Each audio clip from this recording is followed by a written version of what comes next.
የተከበሩ አባታችን መምህር ግርማ፣ የእንተ እግዚአብሔር ካህናት፣ ላይካነ መቅደስ ወንድሞች ዲያቆናት፣ በደሙ የዋጃችሁ የቀደሳችሁ ያነጻችሁ የእግዚአብሔር ቤተሰቦች፣ የእመቤታችን የድንግል ማርያም የአስራት ልጆች፣ በወደደንና እስከ ሞት ድረስ ባፈቀረ በአንድ ልጁ በጌታችን በኢየሱስ ክርስቶስ ፍጹም ሰላም እንደምን አደራችሁ? እንደምን ቆያችሁ? መመስገን የባህር የሆነ ልዑለ ባሕርይ ቅዱስ እግዚአብሔር የጠፋነውን የፈለገን የተረሳነውን ያስታወሰን የወደቅነውን ያነሳን ታሪካችን ለዋጮ ሞታችን በሞቱ ድል ያደረገ የሞታችን ትንሣኤ በኩ የቤተልሔሙ ሕፃን የግብፁ ስደተኛ የቀራንዮ በግ ኢየሱስ ክርስቶስ ስሙ የተመሰገነ ይሁን። አሁን እኔም ለማስተዋወቅ ነው የተነሳሁት።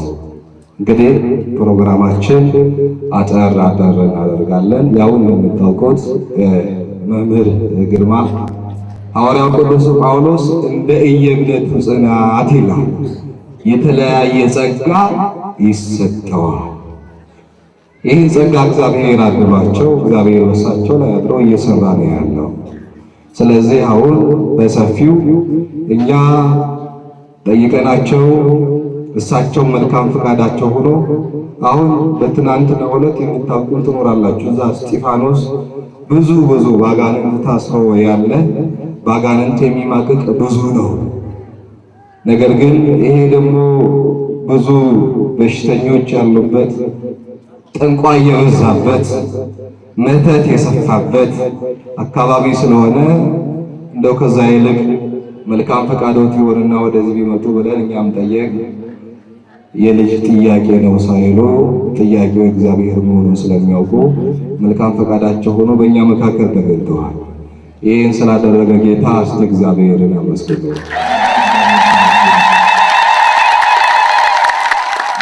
የአምላካችን ስም የተመሰገነ ይሁን። አሁን ወንጌሉን ያስተምሩናል። ይሄን በተለያየ መልኩ የታሰረውን ሁሉ አጋንንት በተሰጣቸው ጸጋ ያሽመደምዱልናል። ስለዚህ አሁን ወደ መምህር ግርማ እንሄዳለን። የምትሯሯጡ ሰዎች አረፍ ብላችሁ እስቲ እግዚአብሔርን ምን ይናገረኛል፣ እግዚአብሔር እንዴት ያስተምረኛል ብላችሁ ልባችሁን ከቃሉ ጋር አድርጋችሁ እንድትከታተሉ በእግዚአብሔር ስም ጠይቃለሁ። አሁን ወደ እሳቸው። በስመ አብ ወወልድ ወመንፈስ ቅዱስ አሐዱ አምላክ አሜን። የተከበሩ አባታችን የዚህ ታላቅ ደብር አስተዳዳሪ ቆሞስ መልአከ ስብሐት አባ ወልደ ጊዮርጊስ ኃይለ ሚካኤል፣ የስብከተ ወንጌል መምህር ጽጌ ፈቅዴ፣ አባቶች ካህናት፣ ወንድሞች ዲያቆናት፣ ሁላችሁም የእግዚአብሔር ቤተሰቦች እንደምን አደራችሁ? እንደምን ሰነበታችሁ? ልዑል እግዚአብሔር ዛሬም ዘወትርም ለዘላለም ስሙ የተመሰገነ ይሁን። ይትአየን መልአከ እግዚአብሔር አውዶሙ ለእለ ይፈርህዎ ወያድኅኖሙ ጣዕሙ ወተአምሩ ከመሄር እግዚአብሔር። ዛሬ ታላቁን ቅዱስ ሚካኤልን በምናስብበት ጊዜ ቅዱስ ሚካኤል የተባረኩ ሰዎች፣ እግዚአብሔርን ለሚፈሩ ሁሉ የቅርብ ወዳጅ፣ ሰዎች በሚሰደዱበት ጊዜ መጋቢ፣ በጨለመ ጊዜ ብርሃን በመሆን ያገለገለ ታላቅ መልአክ ነው። ቅዱስ ሚካኤል ታዳጊ አለሁ ባይ ፈጥኖ ደራሽ እንደሆነ በሚገባ ይታመናል። ቅዱስ ሚካኤል የዲያብሎስን ሰራዊት 5 ቦታ ላይ ጥሏቸዋል። የመጀመሪያው ውጊያ ከጠዋቱ 12 ሰዓት ጀምሮ ሲካሄድ ቆይቶ በ6 ሰዓት የዲያብሎስ ሰራዊት ተሸንፏል። ከዛ በኋላ የቀትር ጋኔን ወደ ምድር ሲወድቅ አጋንንት በሙሉ ስፍራቸውን ከሰማይ ሲለቁ የሳጥናኤል ሰራዊት 5 ቦታ ላይ ወደቀ። አንደኛው ደጋ፣ ሁለተኛው ቆላ፣ ሶስተኛው ባህር ላይ፣ አራተኛው ጥልቅ፣ አምስተኛው አየር ላይ። ደጋ ላይ የወደቀው ዛር ውቃቢ እየሆነ ጠንቋይ ቃልቻ እየሆነ ክፉ ልጆች ክፉ ሰዎች እየተወለዱ በደጋ ላይ ብልሽት ቀጠለ። ቆላ ላይ የወደቀው ለሀብት፣ ለስራ፣ ለእድል፣ ለስልጣን፣ ለማዕረግ እየተፈለገ ከተማ ገባ። ባህር ላይ የወደቀው መጽሐፍ ቅዱስ ይዞ እየፎከረ መጣ። ይህንን በራዕየ ዮሐንስ ምዕራፍ 13 ላይ የአውሬው መንፈስ ከባህር ወጣ ይላል። የአውሬው መንፈስ አየር ላይ የወደቀው ህልምህን፣ ራእይህን፣ ሰማያዊ የሆነ ተስፋህን እያቋረጠ ደበዝባዛና ፍዝዝ ያለ በቅዠት የተሞላ ህይወትና እንቅልፍ እንድትገባ አደረገ። በሰማይ ራእይን ይከለክልሃል። ሰው ወደ ላይ ቀና ይላል። ሁልጊዜ ወደፊት ብቻ ነው የሚያው። የላኛውን ተስፋ የሚከለክል ኃይል በአየር ላይ ሆነ። አምስተኛው ሲኦል ላይ የታሰረው ነው። በራዕየ ዮሐንስ ከ1000 ዓመት በኋላ ይፈታል ያለው ቃል ፍጻሜው ስለደረሰ በመላው ዓለም ተፈቶ ከሲኦል ወጥቶ ከህዝቡ ጋር ይተራመሳል። ፍልስፍና፣ ሳይንሱን ዓለም፣ የቲዎሪውን ዓለም፣ እግዚአብሔር የሌለበት ታሪክ፣ እነዚህ ሁሉ መሰረተ። ይሄ የሲኦሉ መንፈስ ነው። አንዱ የሚባሉ ትላልቅ ሰዎች ላይ ይቀመጣል። ከዛ በኋላ እኛም የዚህ የሲኦል መንፈስ አስተናጋጆች ሆነ በ21ኛው ክፍለ ዘመን በ19ኛው ክፍለ ዘመን ላይ አብዮተኞች ሆነ። አብዮተኞች የመሆን ባህሪያችን ማርክስ፣ ሌኒንስ፣ ኤንግልስ እያለ ሌላ ዓለም ርዕዮተ ዓለም ውስጥ ገባል። የእግዚአብሔር አምላክ ክብርን፣ ኃይልን፣ ሞገስን እና የቤተ መቅደሱን መዓዛና ሽታ ሁሉ ጥለን ወጣን። ከዛ በኋላ የአመፃ ልጆች በቀላሉ ተወለዱ። ስለዚህ ዛሬ የተሰበከው ቅዱስ ቃል እንግዲህ የተአየን መልአከ እግዚአብሔር አውዶሙ ልክ በዚህ አስፈሪና አስቸጋሪ ሰዓት ላይ እግዚአብሔርን በሚፈሩት ሰዎች ዙሪያ የእግዚአብሔር መልአክ ይቀባል፣ ይሰፍራል፣ ከመከራና ከችግር ያድናቸዋል። ከዛ በኋላ ደግሞ የእግዚአብሔር ክብሩንና ኃይሉን ቅመሱ እዩም አለ እና እንግዲህ እግዚአብሔር በሰማያዊ መልአክ ይጠብቀናል ማለት ነው። እንዲህ በሆነ ሁኔታ ውስጥ በአጋንንት ተከበናል፣ በርኩሳን መናፍስት ተይዘናል። ሰዎችን በክፉ ኃይል የተለማመደ መንፈስ እያጠቃን ነውና እግዚአብሔር ምሕረቱን ይስጠን።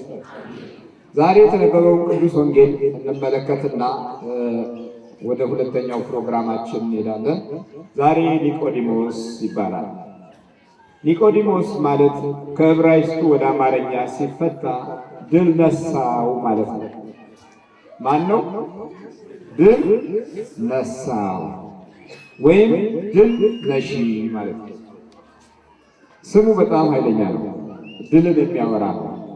ኒቆዲሞስ ግን አሁን በድል ውስጥ አይደለም ያለው፣ በትግል ውስጥ ነው ያለው። ብዙ አይነት ትግል የሚጠብቀው ሰው ነው። ችላ ብለው በሃይማኖታቸውና በመንፈሳዊ ተስፋቸው በትንሹ ጉዳዮች ላይ ብቻ በማተኮር ዋናውን ክፍል በመተው ለሚኖሩ ሰዎች ጥሩ ምልክትና አስተማሪነት ያለው ሰው ነው። ሽምግልናን፣ ተስፋን እና የመኖር ጸጋንና ሞገስን በአግባቡ ለመረዳት የሚያደርገውንም ጥረት የሚያሳይ ነው። ድል ነሳው ኒቆዲሞስ ማለት ምን ማለት ነው?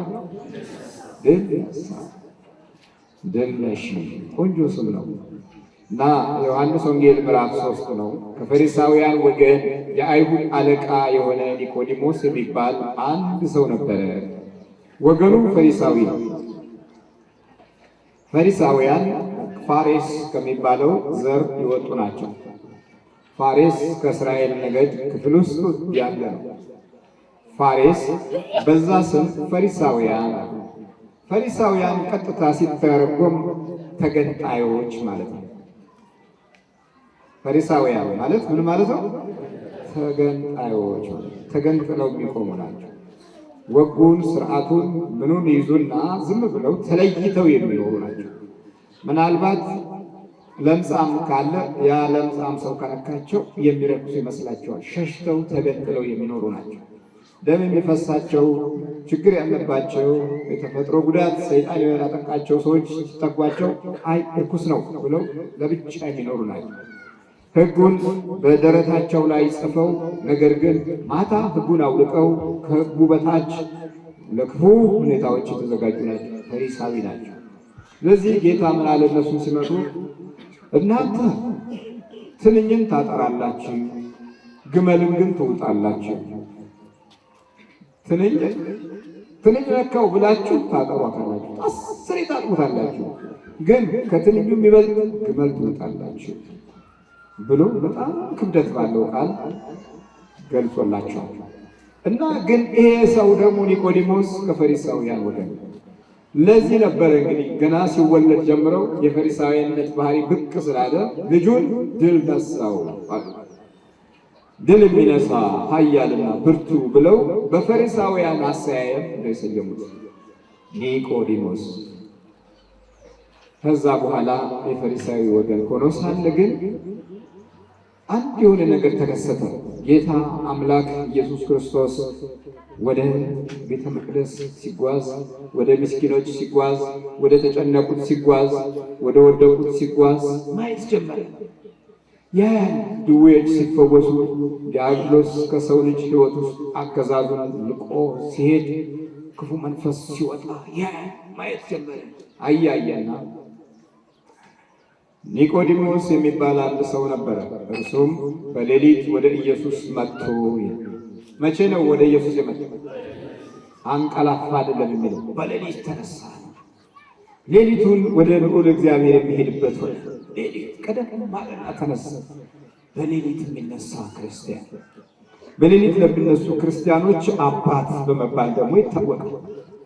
በሌሊት ለሚነሱ ካህናቶች አባት በመባል ይታወቃል። ልዩነቱ ግን ምንድን ነው? ልዩነቱ በሌሊት ተነስቶ ሊማር ነው።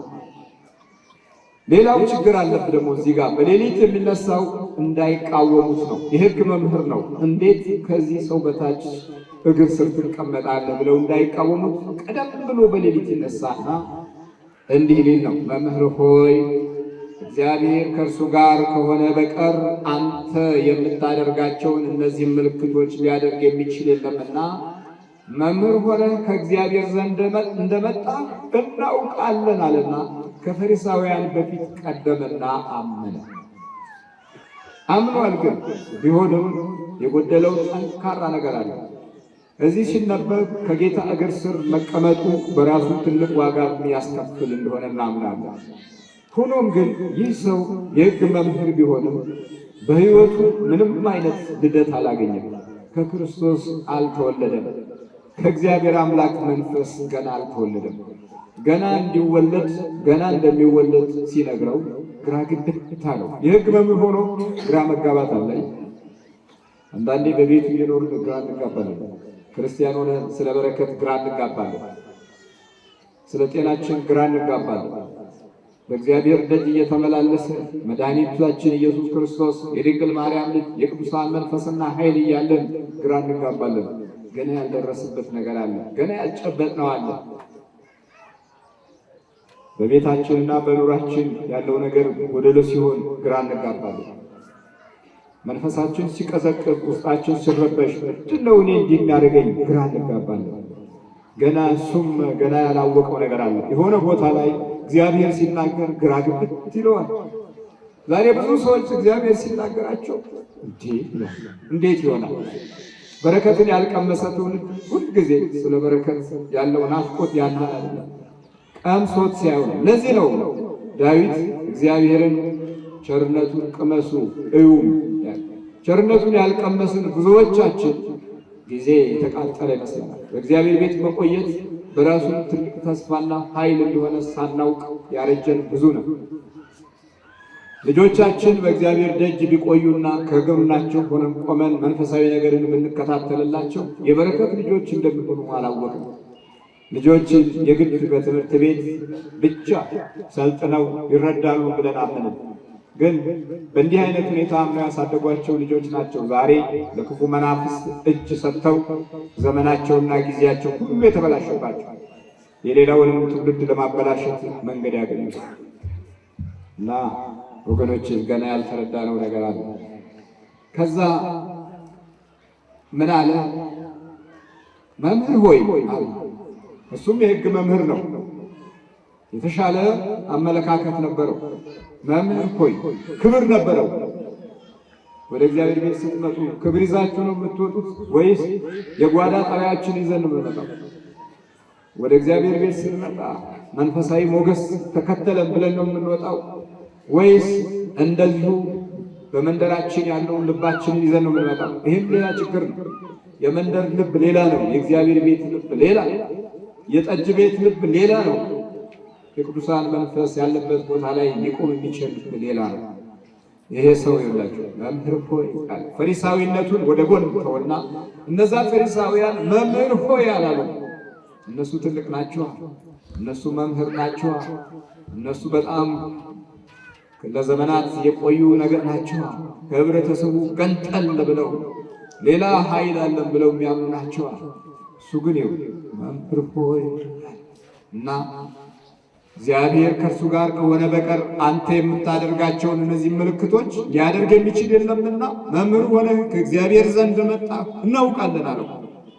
በዚህ ጊዜ ኢየሱስም መልሶ አለ፣ እግዚአብሔር ሆይ ለእኛ ምን ትመልስልናለህ? ለኒቆዲሞስስ መልሶ የሚል ቃል ሰማ። ለእኛስ ምን ይበለን? መልሶ የሚናገረን ምን ይሁን?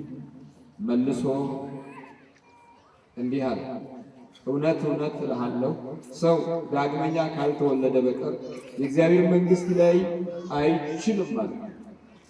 የኒቆዲሞስ ሕግ አዋቂ አይደለም። አሁን ይህን ቃል አያውቅም። ዳግመኛ ካልተወለደ በቀር መንግሥተ ሰማያት ሊገባ ምን አላችሁ? አይችልም። እኛ በ40 ቀንና በ80 ቀን ተወልደናል። ግን የሆነ መንገድ ላይ ሸለቆ ውስጥ ገብተናል። የሆነ መንገድ ላይ አቀበት ላይ ያለናል። የሆነ መንገድ ላይ አውላላ ምድረ በዳ ላይ ቁጭ ብለናል። የሆነ መንገድ ላይ በኑሯችን በሀሳባችን እግዚአብሔርን ትተነዋል።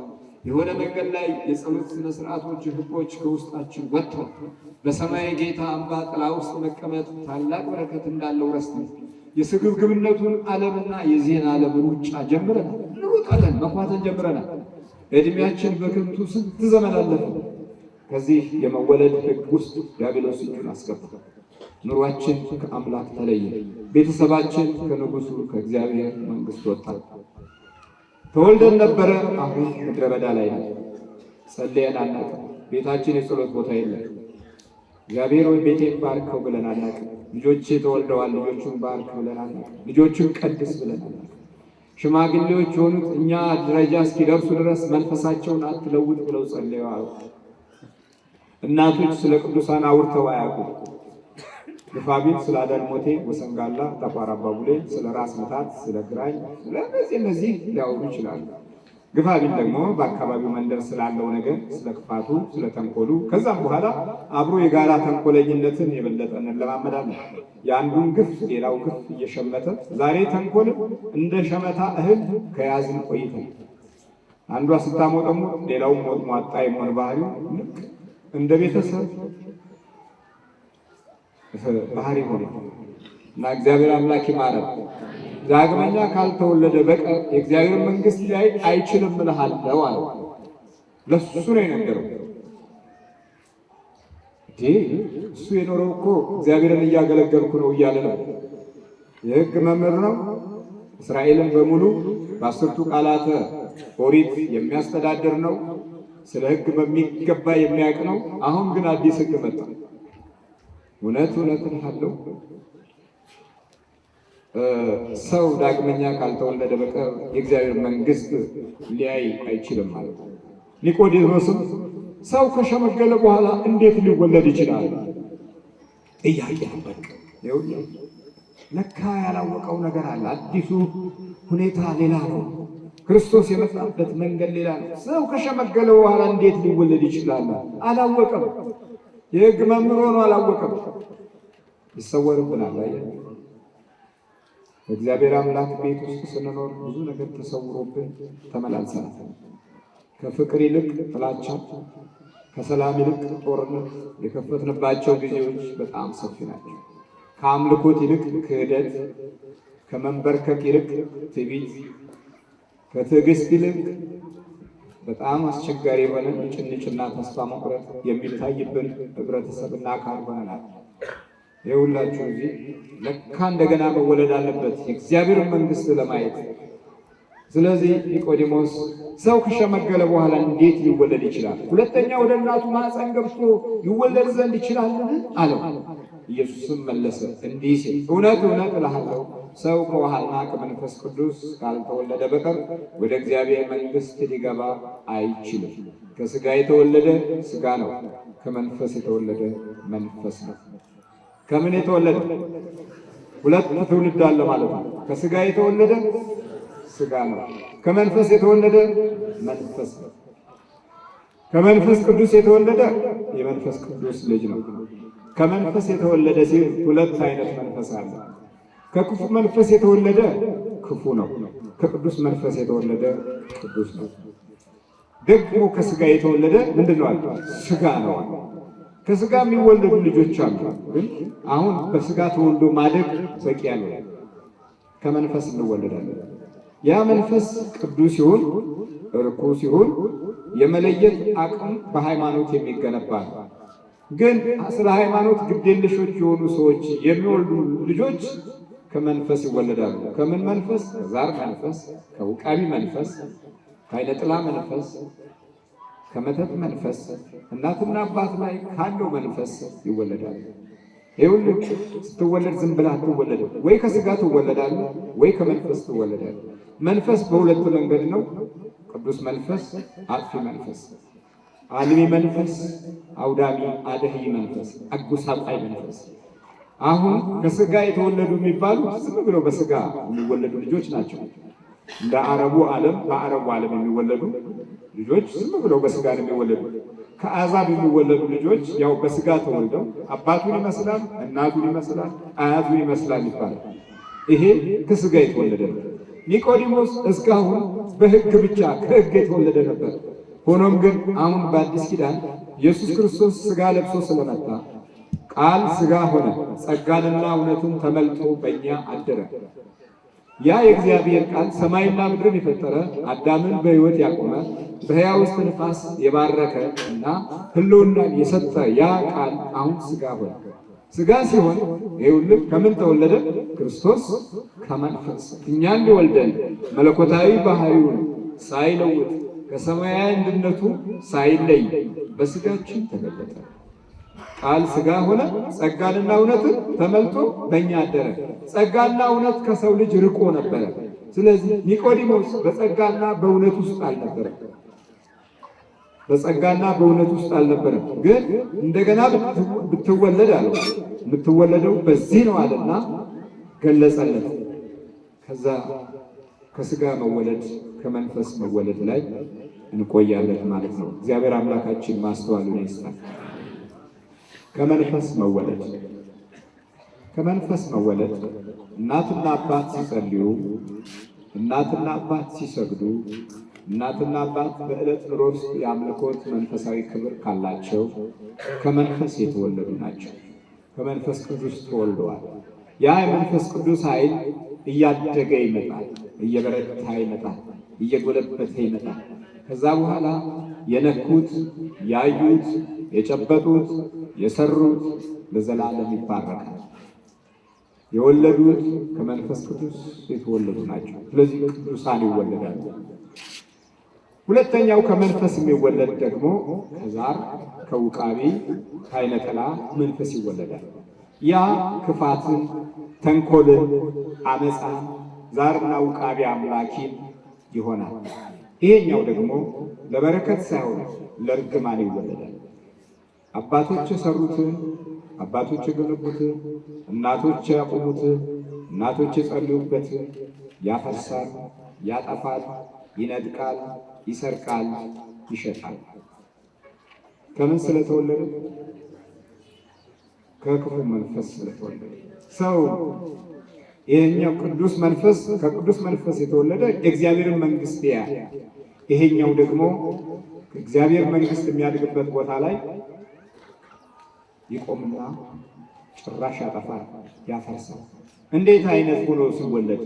ጠንቋይ ቤት ሄደን የምንወልዳቸው ልጆች ከመንፈስ ይወለዳሉ። ከወለዱ በኋላ አመቺሳ የምንሰጣቸው ልጆች መንፈሱ በውስጣቸው አለ። ስለዚህ ያ መንፈስ ይዟቸዋል፣ ዘሩ አድርጓቸዋል። ዘር አድርግልን ብለን አመቺሳ ወስደን ሰጠናል። ዘርህ ይሁን ማለት ነው።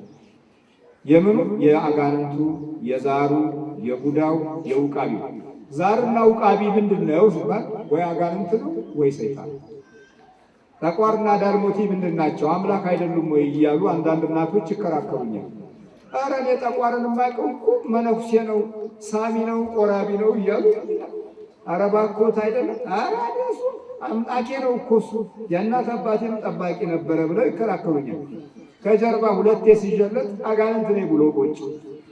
እነሱ ውቃቢ ነው ብለውት አምላክ ነው ብለውት የነበረ አቴቴው፣ አመቺሳው፣ ፈጫሳው፣ ጎረንትቻው እንደዚህ ባለ ሁኔታ የሚኖሩ ሰዎች የሚወልዷቸው ልጆችም ከዚህ መንፈስ ይወለዳሉ።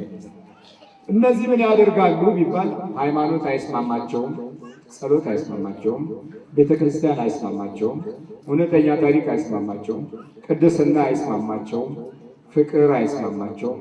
የራሳቸው ፍቅር ይፈጥራሉ፣ እንደ መናፍቁ ማለት ነው። የራሳቸው ቸርች ይፈጥራሉ፣ የራሳቸው መጮሂያ ማመስገኛ ብለው የራሳቸው አዳራሽ ይፈጥራሉ። ከምን ስለተወለዱ? ከዚህኛው ዓለም። በስጋ ብቻ የሚኖሩ ክርስቲያኖችም አሁን በግድ ከክፉ መንፈስ ልጅ መውለዳቸው አልቃሉ። ጫቱን እየቃመ ሲጋራውን እያጨሰ በምርቃና ዓለም ውስጥ ሆኖ የሚወልደው ልጅ ገና ትንሽ ሆኖ ልጁ መርቅኖ ነው የሚኖረው። እንደ አባትየው ይመረቅናል። ሀሳቡ አይታወቅ፣ ባህሪው አይታወቅ፣ ጠባዩ አይታወቅ፣ እድሉ አይታወቅ፣ መንገዱ አይታወቅ፣ ትምህርቱ አይታወቅ። እንደ አባቱ ልጁ የምርቃና ዓለም የውሸት ዓለም ይገፋል ማለት ነው። በለጭት ያደርጋል ወንደገነት ለጤንነት የሸርሸራ ለድበራ ቡታጀራ ለፉከራ ሆሳዕና ለምርቃና ከላይ ፎቁን ተታይ ሱቁን እያለ ባዶ የጫት ጸሎት ነው። እሺ ይሄ ቃሚው ትውልድ የሚጸልየው ጸሎት ነው። ይሄን የሚያደርግ ነው። ከዚህ መንፈስ ከእንዲህ አይነት ባህሪ የሚወለዱ ልጆች ከክፉ መንፈስ ይወለዳሉ። ስለዚህ ብዙ በዚች ምድር ላይ ያሉ ታላላቅ መሪዎች የነበሩም ከመንፈስ ተወልደው አገርን፣ ሕዝብን፣ ታሪክን፣ ምድሪቱን በድለዋል። እስከ ዛሬ ድረስ ፋሽስቶች እየተባሉ ይጠራሉ። ክፉዎች፣ ሰው በላዎች፣ ደም አፍሳሾች እየተባሉ ይነቀፋሉ። እነዚህ ከክፉ መንፈስ የተወለዱ ናቸው። ከስጋ የተወለደ ስጋ ነው፣ ከመንፈስ የተወለደ መንፈስ ነው። በእግዚአብሔር ቤት ማስቀደስ ሳይሆን መቀደስን ትመርጣለህ። ዛሬ አስቀዳሹ ነው የበዛው። ስለዚህ አይነ ጥላችንም ሆነ ልክፍታችን አስቀዳሽ ሆኖ ቁጭ ብሏል። የሚያስመስሉ ክርስቲያኖችን መስሎ ቁጭ ብሏል። በቃ ክፉ ኃይል በውስጣችን ክፉን ባህሪውን ይዞ ተቀምጧል። ደግ አይደለም። ያ ልጸልይ ስትል አያጸልይም፣ ልስገድ ስትል አትሰግድም፣ በእግዚአብሔር ቤት በቅን ልቦና ልሂድ ስትል አትሄድም። በተጣማ መንገድ እየሄድ ደጁን ታለማመደዋል። አንዳንዴ ራስ ምታት ይዛሃል፣ አንዳንዴ ሰውነትህን ይበላሃል፣ አንዳንዴ ውስጥን ያስጨንቅሃል፣ አንዳንዴ ምንም ሳይጎድል ያስጨንቅህና እንቅልፋቸው ትቁነጠነጣለህ፣ ሰላማትህ ትቁነጠነጣለህ። በሌላ አቅጣጫ የኑሮህን እድልህን ተስፋህን ድቅን ያዳክምብሃል። ከአንተ ጋር እያየ የምታየውን ነገር ያበላሻል። ከአንተ ጋር እየኖረ የምታየውን ነገር መንገድህን ያጠፋል፣ ያጨልማል። የተወለዱትን ልጆች ያፈዝብሃል፣ ያደነግዝብሃል። ግን ማዘዣ ጣቢያው ቤተሰብ ነው። እግዚአብሔር አምላክ ይማረን። ከስጋ የተወለደ ምንድን ነው? ስጋ ነው። በቃ ሳይጸልዩ የሚወልዷቸው ልጆች ጸሎት አይስማማቸውም። ግልጽ ነው። እናትና አባት እንጀራ እያቀረበ ውሃ እያቀረበ ጫማ እያቀረበ ልብስ እያቀረበ የወለደው ልጅ ምንም አይነት ጸሎት ሳያውቅ እናትና አባት የወለዷቸው ልጆች ለየትኛውም መንገድ የሚመቹ አይደለም። እየነገደ ገንዘብ ብቻ እያየ የሚወልደው ልጅ በየትኛውም መንገድ የውስጥ ቅድስናና ሰላም የሌለው ነው። ለዚህ ነው ከስጋ የተወለደ ያለው። ከስጋ ብቻ የተወለደ አባቱ በስጋ ነው የሚያውቀው። አባቱን የሚያውቀው በስጋ እንጂ በመንፈስ አይደለም። በስጋ የተወለደ ስጋዊ ነው አለ፣ ከመንፈስ የተወለደ መንፈሳዊ ነው ማለት ነው። ይሄ ሌላ እኮ ነው። ስለዚህ እንዴት ነው የተወለድነው? አባቶቻችን እንዴት እንደወለዱ አሁን ፈልገና ወደ አንድ ሁኔታ ላይ እንመጣለን። አሁን ፈልገን ስናገኘው አባቶቻችን ለካ ሳይጸልዩ ወልደው ነው። ስለዚህ ወይ የግድ መጸለይ ያለብን ወይ የግድ ደግሞ መጥፋት አለብን። ቁርጥ ነው በቃ ይሄ። ወይ ወደ ብርሃን እንመጣለን ወይ ወደ ጨለማ እንሄዳለን። ወይ ወደ ጽድቅ እንመጣለን አሊያም ወደ ኩነኔ እንሄዳለን። ሁለት ህግ ነው። የእንግሊዝ ህግ ብዙ 100 ሺህ ነው። የእግዚአብሔር ቤት ግን ሁለት ነው። ወይ ብርሃን ትመጣለህ ወይ ጨለማ ትመጣለህ። ወይ ሃይማኖትን ትይዛለህ ወይም ክደህ፣ ወይም ዲያብሎስ ትጠጋለህ ወይም ወደ እግዚአብሔር ትጠጋለህ። ሁለት ነው። ገለልተኛ የሆነ ሌላ ዓለም የለም። በቃ ምንም አትጠራጠር፣ ምንም የለም። ራሳችን የምንፈጥራቸው ዘዴዎች አያዋጡንም። እሱ የመንፈስ ዓለም ውስጥ ስለምንገኝ፣ ስለዚህ ከስጋ የተወለደ ስጋ ነው፣ ከመንፈስ የተወለደ መንፈስ ነው። እግዚአብሔር ማስተዋሉን ይስጣል።